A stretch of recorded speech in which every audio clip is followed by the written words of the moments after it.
হোক এরকম কিছু দাবি করছেন কিনা? যে আমরা বিগত বছরে যেটা দেখেছি যে ১৬ বছরে দীর্ঘ তারা যে পরিমাণ খুন করেছে, যে পরিমাণ গুম করেছে, তারা মানুষকে শাস্তির নামে তো তৈরি করেছিল আয়নাঘর। আয়নাঘর যেখানে তাদের উপর চালানো হয়েছে অমানবিক নির্যাতন। তারা যে পরিমাণে অন্যায় করেছে, দুর্নীতি করেছে এবং দেশের সম্পদ যে পরিমাণে বাহিরে চালান করেছে, যেটাকে বলা হয় বাংলা ভাষায় চোরা চালান। তো আসলে তাদের এ দেশে রাষ্ট্রীয়ভাবে তাদের নিবন্ধন থাকা বা তাদের অস্তিত্ব থাকা এটা আসলে প্রশ্নবিদ্ধ হয়ে দাঁড়াচ্ছে। আর এটা আসলে যৌক্তিকভাবে দেখতে গেলে তাদের সাংগঠনিক কার্যক্রম করার কোনো প্রশ্নই আসে না। তার মানে আপনি কি নিষিদ্ধ এরকম দাবি করছেন?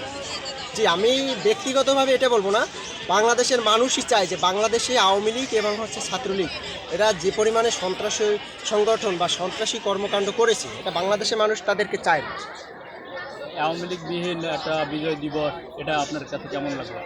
আওয়ামী লীগবিহীন একটি বিজয় দিবস মানে এটা বলবো মানে নিজের কাছে খুবই আনন্দের। কারণ হচ্ছে আওয়ামী লীগের বিগত দিনে ছাত্র শিবির বলেন, জামায়াত ইসলাম বলেন, আমাদের কোনো প্রোগ্রাম ব্যানারে তো দূরের কথা, শুধু যদি শুনতো যে কালকে প্রোগ্রাম, যে আমাদের কিছু নির্দিষ্ট তারিখ আছে, যেমন ছাত্র শিবিরের প্রতিষ্ঠাবার্ষিকী ৬ ফেব্রুয়ারি, তারপর হচ্ছে আমাদের ২৮ অক্টোবর একটি গণহত্যা দিবস উপলক্ষে আমরা ২৮ অক্টোবর পালন করি। এই উপলক্ষে তারা পূর্ব প্রস্তুতি নিয়ে থাকতো যে কারা ওই দিনে কোনো প্রোগ্রাম করে কিনা, জামাতের কোনো কর্মী তারা বাড়িতে বাড়িতে গিয়ে কিন্তু আমাদের উপর ধরে আনতো বা প্রকাশ্যে হোক অপ্রকাশ্যে হোক আমাদের উপর হামলা করতো এবং অ্যারেস্ট করে আমাদেরকে জেল বা জরিমানা করা হতো। এরকম জরিমানা করা শুধু এ পর্যন্তই না, আমাদেরকে কোনো প্রকার সুযোগই দেওয়া হতো না যে আমরা ব্যানারে কোনো প্রোগ্রাম করি।